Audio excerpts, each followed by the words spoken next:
우리가 함께 들을 하나님의 말씀은 신약성경 요한복음 3장 1절에서 15절 말씀입니다.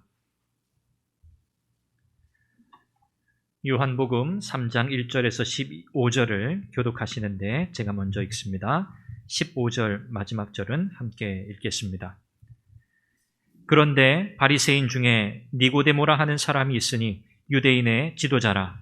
그가 밤에 예수께 와서 이르되 라삐여, 우리가 당신은 하나님께로부터 오신 선생인 줄 아나이다. 하나님이 함께 하시지 아니하시면 당신이 행하는 이 표적을 아무도 할 수 없음이니이다. 예수께서 대답하여 이르시되 진실로 진실로 내게 이르노니 사람이 거듭나지 아니하면 하나님의 나라를 볼 수 없느니라. 니고데모가 이르되 사람이 늙으면 어떻게 날 수 있사옵나이까? 두 번째 모태에 들어갔다가 날 수 있사옵나이까? 예수께서 대답하시되 진실로 진실로 내게 이르노니 사람이 물과 성령으로 나지 아니하면 하나님의 나라에 들어갈 수 없느니라. 육으로 난 것은 육이요 영으로 난 것은 영이니 내가 내게 거듭나야 하겠다 하는 말을 놀랍게 여기지 말라. 바람이 의미로 불매 내가 그 소리는 들어도 어디서 와서 어디로 가는지 알지 못하나니 성령으로 난 사람도 다 그러하니라. 니고데모가 대답하여 이르되 어찌 그러한 일이 있을 수 있나이까? 예수께서 그에게 대답하여 이르시되 너는 이스라엘의 선생으로서 이러한 것들을 알지 못하느냐? 진실로 진실로 내게 이르노니 우리는 아는 것을 말하고 본 것을 증언하노라. 그러나 너희가 우리의 증언을 받지 아니하는도다. 내가 땅의 일을 말하여도 너희가 믿지 아니하거든 하물며 하늘의 일을 말하면 어떻게 믿겠느냐? 하늘에서 내려온 자 곧 인자 외에는 하늘에 올라간 자가 없느니라. 모세가 광야에서 뱀을 든 것 같이 인자도 들려야 하리니 이는 그를 믿는 자마다 영생을 얻게 하려 하심이니라. 아멘. 아멘. 우리가 이 시력을 관리하는 것이 너무 중요하죠. 시간이 지나면서 이렇게 시력이 자연스럽게 나빠지고 또 노안이 온다. 우리가 그렇게 이야기하는데 어떻게 보면 자연스러운 현상일 수도 있습니다. 그런데 요즘에는 어린 아이들도 이렇게 안경을 많이 쓰더라고요. 여러 가지 원인, 이유들이 있겠죠. 이런 이 시력에 어려움이 있을 때 참 마음이 답답합니다. 글을 좀 잘 읽고 싶은데 눈에 한 번에 들어오지 않으면 답답하죠. 이렇게 또렷하게 보이지 않고 초점이 맞지 않아가지고 참 마음에 안타까울 때가 많이 있으실 겁니다. 그러면 우리가 여러 가지 방법을 찾아보죠.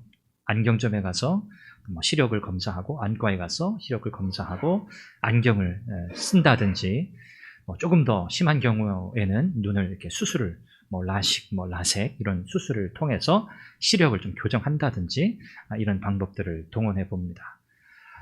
그러면 좀 많이 이전과는 달리 좀 또렷하게 보이고 선명하게 보이고 뭔가 좀 이렇게 딱 이렇게 뿌옇게 뭔가 껴있던 것들이 이렇게 거두어지는 듯한 그런 느낌을 받게 되죠. 우리의 육적인 이런 시력이 이렇게 나빠지고 또 이것이 교정되어야 할 이런 필요성들을 우리가 경험하는 것처럼 우리에게는 육적인 시력만이 아니라 영적인 시력 또한 있다는 것을 우리는 알아야 합니다. 영적인 시력도 충분히 나빠질 수 있다는 것이고요. 어쩌면 영적인 시력조차 가지고 있지 않은 사람들도 많이 있다는 것이죠. 이 영적인 시력이라고 하는 것은 우리가 가지고 있는 육체적인 육적인 시력과 달라서 우리가 노력한다고 얻어지는 것이 아니고 우리가 뭔가를 해서 주어지는 그런 시력이 아닙니다. 성경은 우리가 거듭나야만 영적인 시력을 갖게 된다고 말씀하죠. 오늘 우리가 함께 나눌 이 본문의 이 말씀은 이 거듭남이라고 하는 이 주제를 통해서 니고데모와 우리 주님께서 대화하는 이 장면의 내용입니다. 거듭남을 하나님의 나라를 보는 것과 연관지어 우리 주님이 설명하고 계시죠. 이 거듭남이라고 하는 주제 그리고 하나님 나라를 본다 또는 하나님 나라에 들어간다라고 하는 이 표현과 도대체 어떤 관련이 있는가, 어떤 관계가 있는가라는 점을 우리가 말씀을 통해서 살펴보려고 합니다. 이 영적인 거듭남이라고 하는 것 영적인 시력이라고 하는 것은 거듭남을 통해서만 주어진다. 이 거듭남이라고 하는 것은 무엇입니까? 하나님께서 예수 그리스도를 통해서 우리를 구원하시는 이 구원의 역사를 가리킵니다. 그러니까 우리가 예수님을 믿고 우리가 하나님의 자녀, 하나님의 백성으로 변화되는 순간, 이런 역사적인 이 사건이 우리에게 있어야만 우리에게 무엇이 생긴다고요? 영적인 시력이 생긴다는 것이죠. 그래야 우리는 영적인 세계의 일을 보고 이해하게 된다는 것입니다. 하나님 나라를 보고 하나님 나라를 들어갈 방법은 무엇밖에 없는가? 바로 거듭나는 방법밖에 없다. 이것이 오늘 본문의 사실 핵심입니다. 그리고 결론이기도 합니다. 오늘 말씀을 살펴보면서 이 내용을 더 생각해 보겠습니다. 니고데모라고 하는 사람이 오늘 본문에 보니까 밤중에 예수님을 찾아와요. 이 니고데모라는 사람이 어떤 사람인가? 오늘 본문에 소개하는 이 니고데모에 대한 소개를 보면 이 사람은 한마디로 좀 뭐랄까요? 잘 나가는 사람이라고 표현할 수 있을 것 같아요. 이 사람은 유대인의 지도자였습니다. 유대인의 관원. 그리고 이 사람은 또 바리새인이었고요.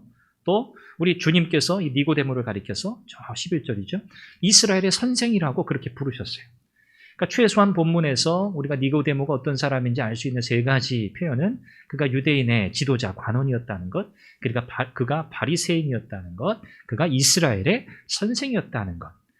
이 세 가지 소개를 통해서 니고데모가 이런 사람이구나 알게 되는 거죠. 이 사람은 유대인이었습니다. 바리새인이었습니다. 이스라엘에서 유대인들에게 존경받는 위치에 있는 선생이었습니다. 유대인의 지도자 관원이라고 하는 것은 이 니고데모가 당시 유대의 이 내정, 이제 그 식민 상태였잖아요. 유대인의 내정에 관한 일들을 이렇게 총괄하는 산헤드린 공의회라고 하는 게 있습니다. 이 산헤드린 이 공회의 회원, 멤버였다는 그런 의미고요. 그리고 그가 이 바리새인이었다라고 하는 것, 이 사람은 대단히 그 사회에서 존경받는 위치에 있는 사람이었다는 것을 보여주는 표현이고요. 그가 이스라엘의 선생이었다. 이 사람은 율법의 전문가였다는 것을 보여주는 표현이라고 할 수 있습니다. 그리고 니고데모라고 하는 이 니고데모스라고 하는 이 표현은 헬라식 이름이거든요.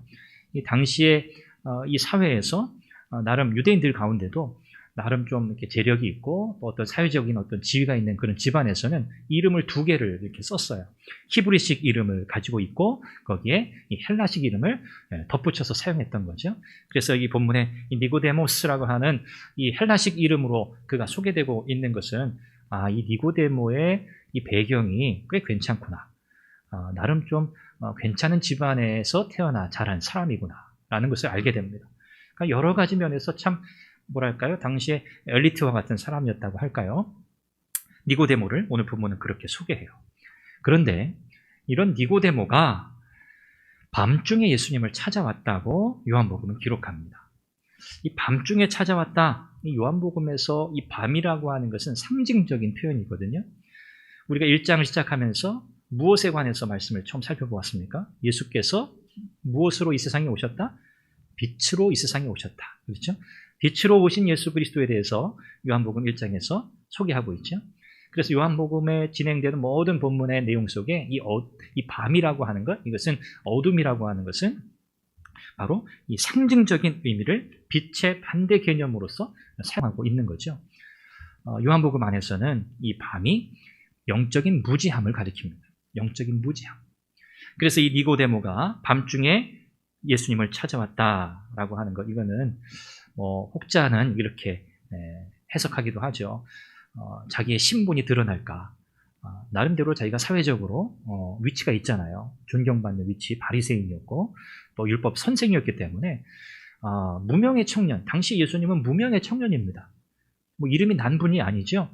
그냥 무명의 청년인 예수라는 청년에게 이런 사회적 지위와 나름대로 명성 있는 사람이 이렇게 찾아간다는 것은 사실 있을 수 없는 일이거든요.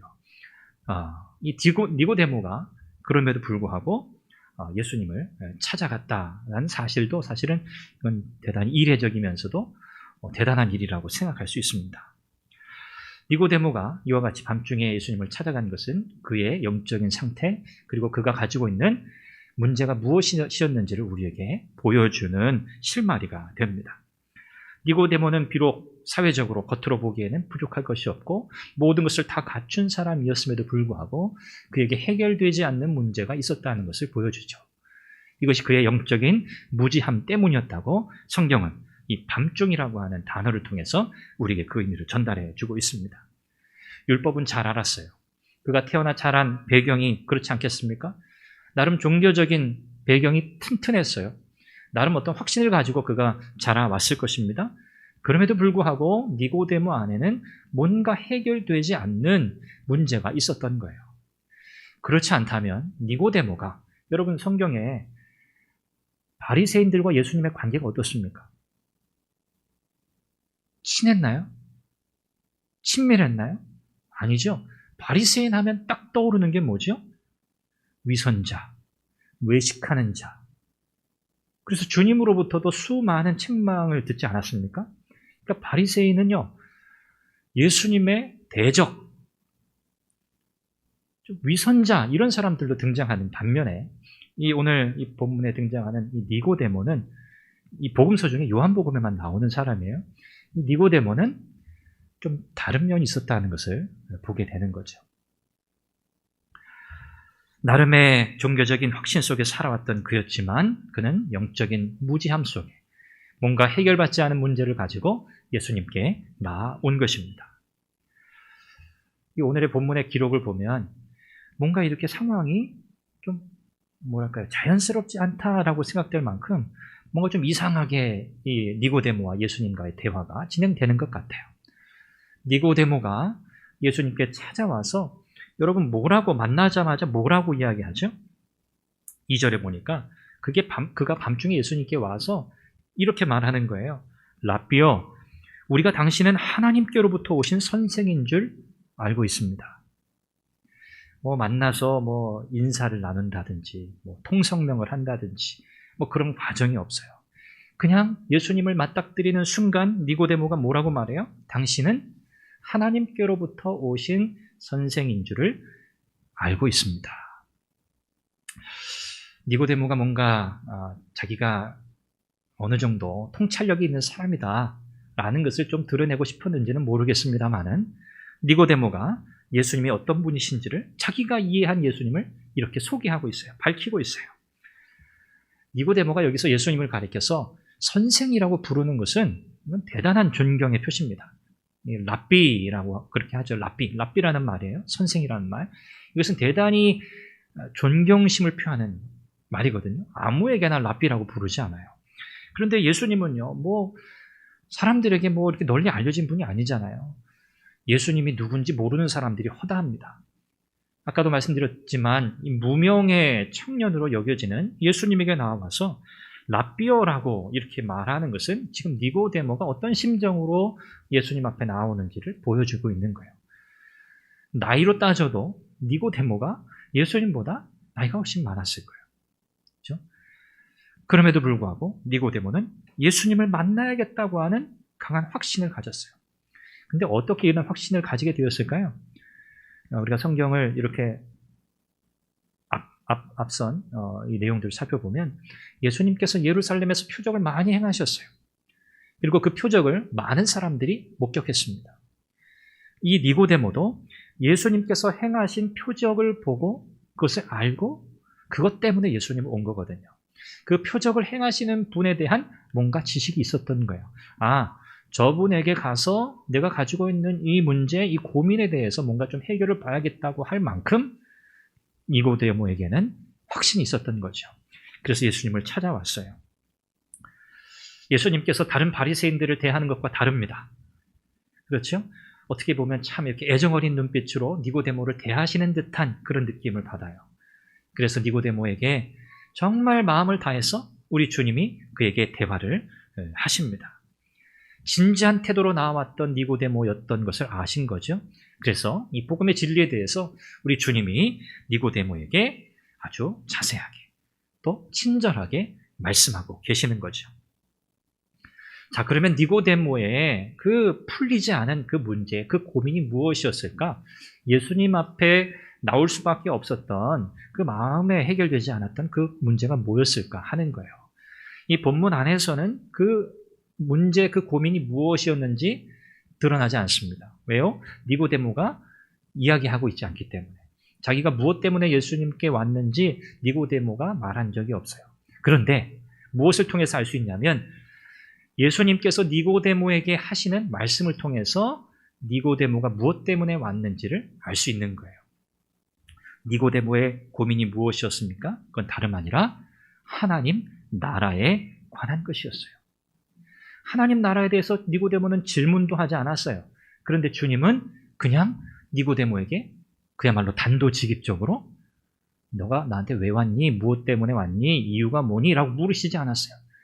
곧장 말씀하신 거죠. 하나님의 나라에 관해서 말씀하고 계세요.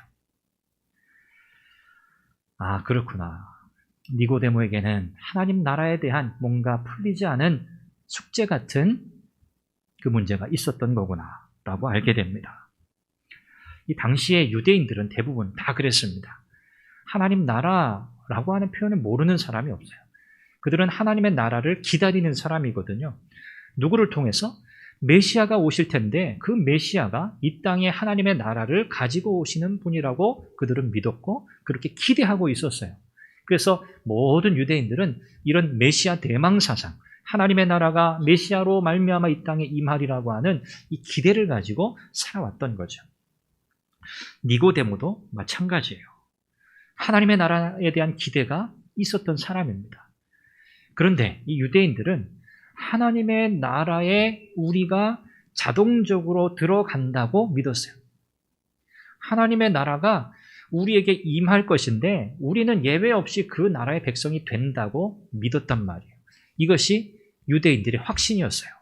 그리고 바리새인들의 임무는 뭐였냐면 이와 같이 메시아가 하나님 나라를 이 땅에 이루실 텐데 그분이 이 땅에 오시려면 우리가 하나님의 말씀, 율법을 더 열심히 가르치고 그래서 백성들이 이 하나님의 율법에 더 순종하고 성숙한 백성들로 서야 그때 하나님의 나라, 메시아가 이 땅에 오실 거라고 믿었어요. 그래서 대단히 율법에 열심을 냈던 거예요. 말씀을 가르치고 이 율법을 사람들에게, 백성들에게 가르치는 그 일에 바리새인들이 힘을 다했던 것이죠. 그들의 마음에 하나님의 나라에 대한 생각을 떠올릴 때 그들의 마음을 사로잡고 있는 생각이 바로 이거였어요. 하나님 나라가 이 땅에 어떻게 오게 할 건가? 이게 바리새인들, 유대인들의 중요한 이슈였습니다. 자, 니고데모에게도 사실 이런 고민이 있었던 것 같아요. 내가 율법 선생인데 어떻게 하면 우리가 그렇게 기다리는 하나님의 나라를 이 땅에 빨리 오게 할 수 있을 것인가? 그렇죠? 이게 관심거리였던 것이죠. 그런데 뭔가 이 문제에 있어서 해결되지 않은 그런 마음에 갈급함이 있었던 거죠. 3절에 보면 예수님께서 이렇게 단도직입적으로 이런 고민을 가지고 나왔을 니고데모에게 말씀하세요. 진실로 진실로 내게 이르노니 사람이 거듭나지 아니하면 하나님 나라를 볼 수 없느니라.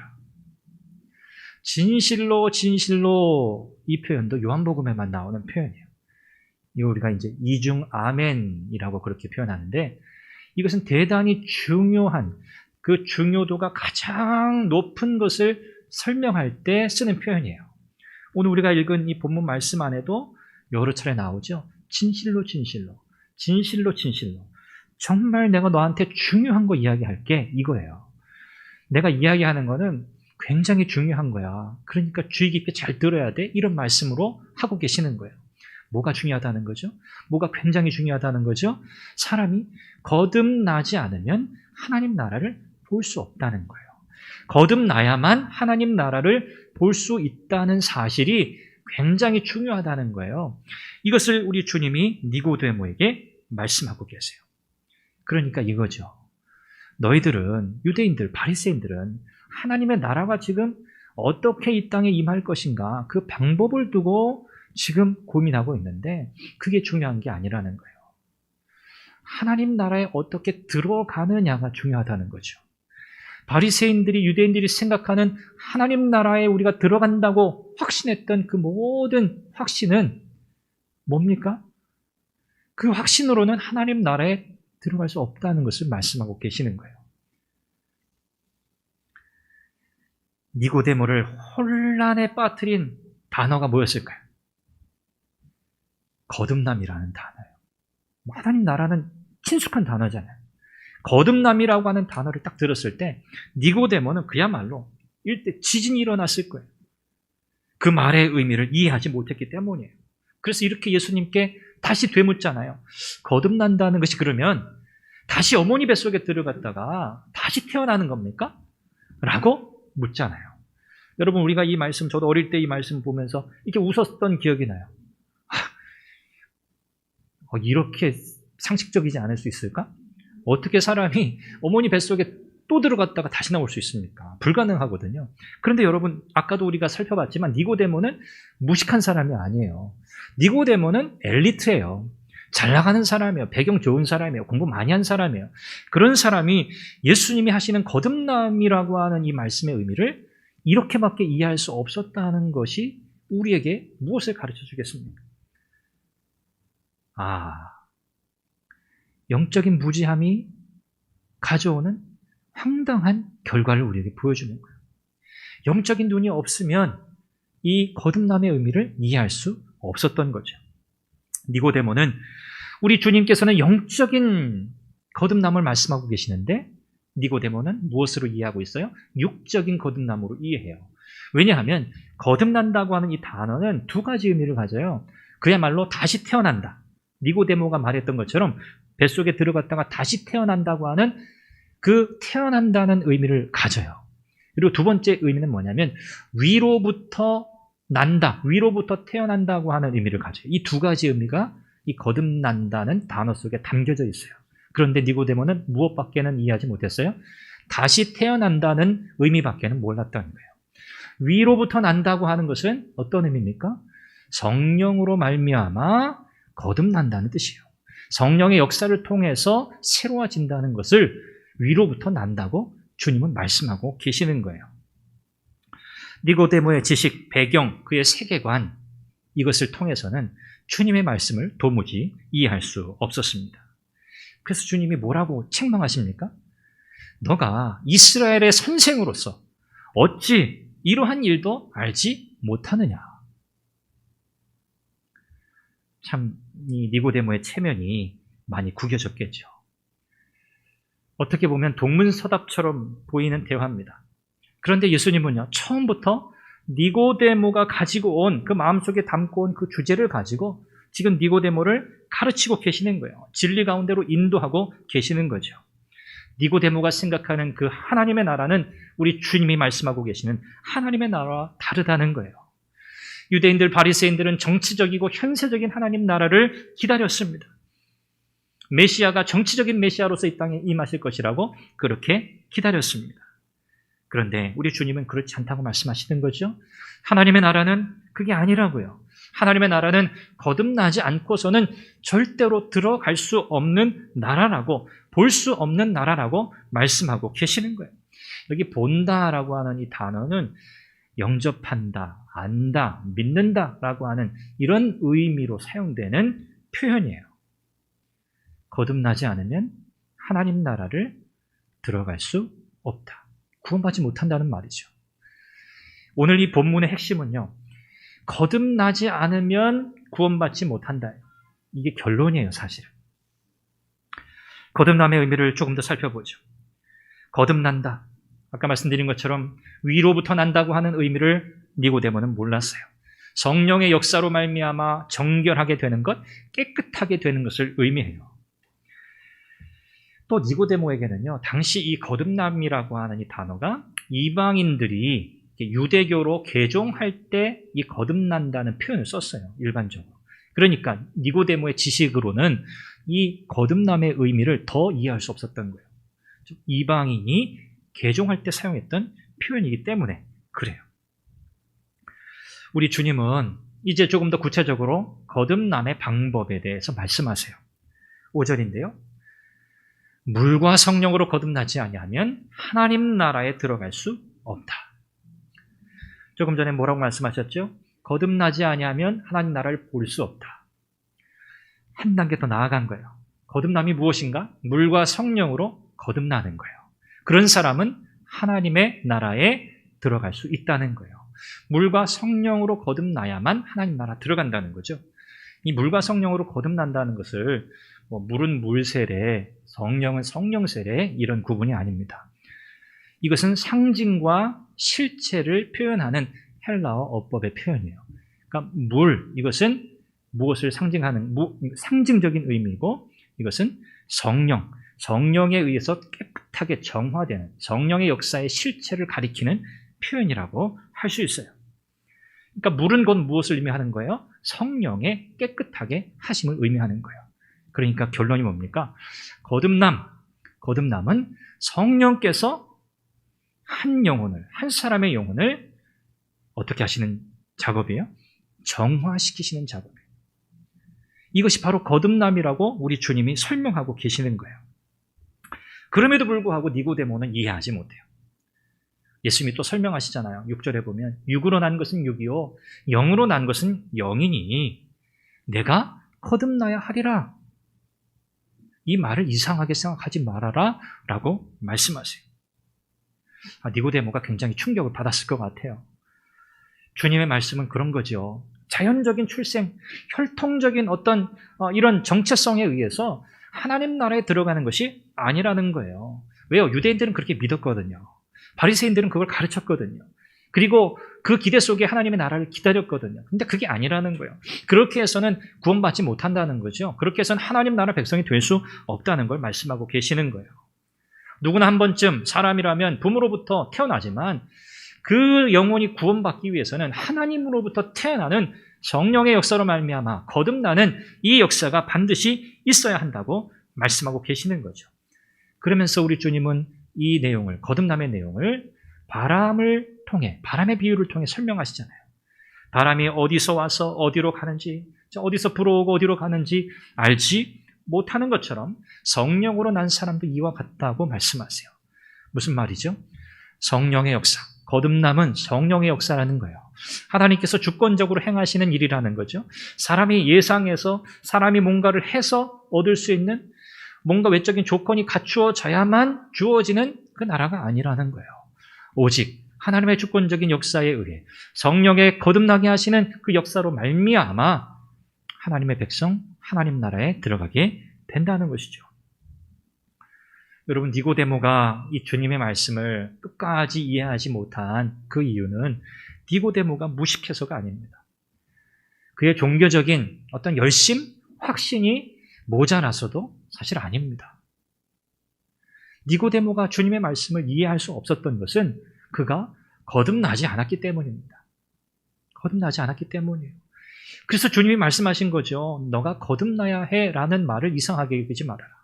너가 거듭나지 않고는 지금 이 대화에서 내가 너에게 하는 이 말의 의미를 너는 알 수가 없기 때문에 너가 반드시 거듭나야 한다고 주님은 말씀하고 계시는 거죠. 물론 영적인 미숙함 때문에 우리가 영적인 일들을 잘 이해하지 못할 수도 있습니다. 그런데 성경은 전반적으로 우리에게 또 바울의 서신을 통해서 보아도 우리가 영적인 일들을 깨닫지 못하는 이유는 거듭나지 않았기 때문이라고 말씀해요. 매우 분명하게 말씀하는 것이죠. 거듭난 사람만이 하나님의 은혜를 깨닫는 거예요. 거듭난 사람만이 진리의 말씀을 깨닫게 되는 거예요. 저와 여러분 모두에게 이런 은혜가 있기를 바랍니다. 우리는 모두 다 거듭났다고 그렇게 고백하고 그렇게 하나님 앞에 믿음으로 살고 있는 사람들이죠. 그럼에도 불구하고 오늘 이 본문의 말씀을 우리가 들어야 하는 이유는 우리가 너무나 당연하게 생각하는 것, 우리가 너무 확실하다고 믿는 그것조차도 우리가 주님 앞에 다시 나아가서 정말 이것이 확실한 것인가, 나의 거듭남이, 나의 구원이 분명한가에 대한 이런 내용들을 우리가 또 짚어가고 또 확인하는 이런 일들이 우리에게 필요하기 때문에 그렇습니다. 여러분, 예수님과의 만남을 통해 니고데모에게 어떤 변화가 있었을까요? 성경은 그가 정확하게 거듭났다, 예수님을 믿었다 라고 하는 그런 표현을 성경 어느 곳에도 하고 있지 않습니다. 그러나 그가 이어지는 내용들 속에서, 이 복음서의 내용들 속에서 그가 어떤 행동들을 보였는가? 그가 사내들인 공의회에서 예수님을 변호하는 그런 일도 있었잖아요. 10장에 가면 예수님을 변호한다든지, 또 예수님이 돌아가신 이후에 아리마대 사람 요셉과 함께 침향, 모략들을 대단히 많은 양을 가지고 와서 예수님의 장례를 이렇게 치렀던 사람이 바로 니고데모였습니다. 또 전해지는 어떤 이야기에 따르면 이 니고데모는 후에 그가 예수님과 대화를 나눈 시간이 좀 지났겠죠. 그 후에 그 말씀을 깨닫고 베드로와 요한으로부터 이제 세례를 받고 스데반의 이제 순교 때 스데반이 순교받는 그 즈음에 유대교로부터도 이렇게 파면당하고 추방되었다라고 하는 이런 전해지는 이야기가 있습니다. 니고데모의 이후의 행적에 대해서 성경은 우리에게 더 이상 말씀하지 않습니다만, 오늘 이 말씀을 통해서 저와 여러분들이 진지하게 고민하고 또 생각해 보아야 할 말씀이 있기에 여러분들과 나누는 것입니다. 7절 말씀에 내가 거듭나야 하겠다 하는 말을 이상하게 여기지 말아라. 뭐 이런 말을 우리가 또 들어야겠는가? 우리는 이미 거듭났는데요 라고 생각할 수 있습니다. 그러나 꼭 그렇게만은 생각하지 마시고요. 오늘 또 온라인으로 예배 드리시는 우리 성도님들 가운데도, 또 우리의 자녀들 가운데도 아직 이런 부분에서 분명하게 이런 구원의 확신, 이런 거듭남의 확신을 경험하지 못한 자녀들 또는 성도님들이 계실 수 있습니다. 사람은 사람의 눈으로는 모를 수 있죠. 이 말씀이 우리 모두에게 하나님의 은혜로 다가오기를 간절히 바랍니다. 하나님 나라에 들어가고 못 들어가는 것, 이것이 인생일 때 가장 중요한 일이잖아요. 우리의 인생의 가장 중요한 일이 뭔가? 우리가 하나님 나라 들어가는, 우리가 구원받느냐, 구원받지 못하느냐의 문제이잖아요. 주님의 말씀은 분명합니다. 거듭나야 구원받을 수 있다는 거예요. 우리 중 누구라도 거듭나지 않으면 천국에 들어갈 수 없습니다. 오늘 신앙의 삶을 살아가고 있는 저와 여러분들은 과연 영적인 일들에 대해서 충분히 이해하며 살아가고 있는지요? 주님의 말씀을 우리가 이해할 수 있습니까? 하나님께서 행하시는 그 놀라운 은혜 역사들을 우리가 볼 수 있습니까? 주의 말씀을 대할 때 우리의 마음에 참 기쁨과 감사와 감격이 있습니까? 주님을 진정으로 사랑하게 되고 주님이 기뻐하시는 일을 내가 더 해야겠다고 하는 그런 마음의 간절한 소원이 여러분들에게 있으십니까? 그렇다면 여러분들은 거듭난 하나님의 백성인 줄 믿습니다. 거듭난 사람들에게만 주어지는 은혜이기 때문에 그래요.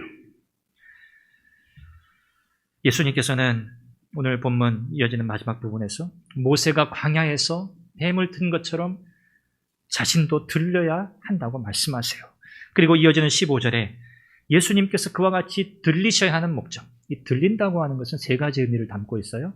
예수님의 십자가의 죽으심, 예수님의 부활, 예수님의 승천을 가리켜 들린다라고 하는 표현에 다 담고 있는 거예요. 이와 같은 예수 그리스도의 우리 주님의 십자가의 구원의 역사를 통해서만 15절 말씀, 하나님 나라를 볼 수 있고 그 예수를 믿는 자마다 영생을 얻게 된다는 거예요. 이것이 예수님이 말씀하고자 했던 핵심이에요. 니고데모에게 말씀하고 싶으셨던 결론이에요. 다 필요 없어요. 예수 그리스도 지금 주님을 구원자로, 그분의 십자가의 죽으심과 부활과 승천을 믿는 자만이 하나님의 자녀 구원의 은혜를 누리게 된다고 말씀하고 계시는 것이죠. 요한복음 14장 6절은 우리에게 이렇게 또 말씀해요. 내가 곧 길이요 진리요 생명이니 나로 말미암지 않고는 아버지께로 올 자가 없느니라. 우리 주님의 말씀이죠. 저와 여러분들에게도 니고데모처럼 주님을 찾아가는 용기가 필요합니다. 니고데모는 그의 모든 배경, 그의 모든 자존심을 내려놓은 거거든요. 사람들의 시선을 의식했는지 안 했는지는 모르겠습니다만 그렇다고 해도 우리 주님 앞에 나아갈 수 있었다는 것은 대단한 용기였던 게 분명합니다. 이 용기의 행동 때문에 결국 니고데모는 거듭난 하나님의 백성이 되었다고 저는 믿습니다. 지금 저와 여러분들의 영적인 상태를 점검할 수 있기를 바랍니다. 그리고 주님 앞에 우리가 나아갈 때마다 우리가 정말 이 영적인 시력을 온전히 가지고 있는지, 하나님의 일을 볼 수 있는 이 영적인 감각이 우리에게 있는지를 여러분들이 늘 확인하시고 점검하시기를 바랍니다. 우리가 무뎌질 수 있거든요. 우리가 거듭난 하나님의 사람이지만 우리의 영적인 시력이 무뎌질 수 있거든요. 이 영적으로 무뎌진 우리의 이 시력을 다시 회복할 수 있는 방법은요, 다른 것이 없습니다. 오직 우리를 위해 십자가에 죽으시고 부활하시고 승천하신 우리 주님 예수 그리스도의 그 보혈의 능력을 의지하는 것밖에는 다른 방법이 없습니다. 그래서 우리가 주님 앞에 나아가야 되는 것이죠. 날마다 주님 앞에 서야 하는 것이죠. 우리 주님 앞에 나아가는 자들을 주님은 결코 거절하거나 내치지 않으신다고 약속하셨어요. 아버지께서 내게 주시는 자는 다 내게로 올 것이요 내게 오는 자는 내가 결코 내어 쫓지 아니하리라. 날마다 주님께 더 나아가는 저와 여러분들 되기를 간절히 바랍니다. 오늘 본문에서 주님은 거듭남 자체가 무엇인지 정의를 내리신다든지 그렇게 설명하시진 않았어요. 그런데 분명한 사실은 뭡니까? 하나님 나라에 들어가려면 반드시 거듭나야 한다는 내용이었습니다. 거듭남은 착한 사람으로 산다는 게 아니에요. 우리의 생활의 자세나 태도가 그냥 변화됐다는 것을 의미하는 것이 아닙니다. 이것은 영적인 일입니다. 우리의 옛사람이 죽는 일이고요. 예수 그리스도와 함께 새로운 사람으로 태어나는 일입니다. 죄에서 돌이켜서 하나님께 돌아가는 역사적인 일입니다. 성령의 거듭나게 하시는 이 역사를 통해서 우리는 우리를 위해 십자가에 죽으시고 부활하시고 승천하신 예수 그리스도를 신뢰하게 되는 것입니다. 이 말씀을 받는 모든 분들이 성령의 역사하심을 통해서 거듭남의 은혜를 다시 확인하고 기뻐하고 감격하시기를 바라고, 혹 이런 확신 가운데 있지 않으신 분이 계시다면 오늘 이 말씀을 통해서 예수님 앞에 나아가실 수 있기를 바라고, 그분을 통하지 않고서는 하나님 나라, 우리의 영혼의 구원을 얻을 수 없다는 사실을 꼭 기억하시고 하나님의 은혜를, 거듭남의 은혜를, 구원의 은혜를 힘입는 여러분들이 되시기를 간절히 바랍니다. 하나님의 은혜가 우리 모든 선한 교회 믿음의 가족들 가운데, 또 우리 교회 가운데 넘치게 해주시기를 간절히 바랍니다. 기도하겠습니다. 하나님 아버지, 우리가 거듭나지 않으면 하나님의 자녀, 하나님의 백성이 될 수 없다고 주님은 말씀하십니다. 우리는 모두 다 예수 그리스도를 우리의 구원자로, 구주로 믿고 고백하였습니다. 이것이 우리의 힘으로, 우리의 노력으로 된 것이 아니라 오직 성령의 거듭나게 하시는 은혜의 역사로 말미암은 줄 믿습니다. 하나님의 은혜인 줄 알고 감사합니다. 하나님, 우리가 이와 같이 거듭나 하나님 나라의 일을 볼 수 있는 영적인 시력을 얻게 되었는데, 하나님, 우리의 영적인 시력이 무뎌지지 않도록 은혜를 더해 주옵소서. 그러려면 날마다 주님 앞에 나아가야 하겠습니다. 주님의 보혈의 능력을 의지해야 하겠습니다. 주님, 우리의 인격을 다듬어 주옵소서. 우리의 생각, 우리의 마음을 다듬어 주옵소서. 우리의 입술의 언어의 표현도 주님 다듬어 주옵소서. 하나님의 사람으로 하나님의 자녀답게 살아갈 수 있는 은혜를 주옵소서. 이것이 우리에게 기쁨이 되고 이런 변화의 삶이 우리에게 행복한 일상이 되게 하여 주옵소서. 예수님의 이름으로 기도합니다. 아멘.